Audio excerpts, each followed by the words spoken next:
partid.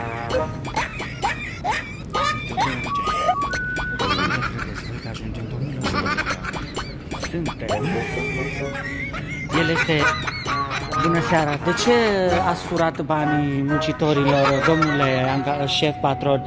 Nu vă gândiți că patronii... Votăm? Ce partid să votăm? Votăm partidul PSD pentru ce să votăm? Dar nu vă rușine că furați banii pensiilor la oameni care au muncit o viață întreagă? Dumneavoastră pe ce v-ați făcut avere? Pe ce v-ați făcut avere? Cu o cafea? Și e bună cafeaua? Nu v-a stat în gât?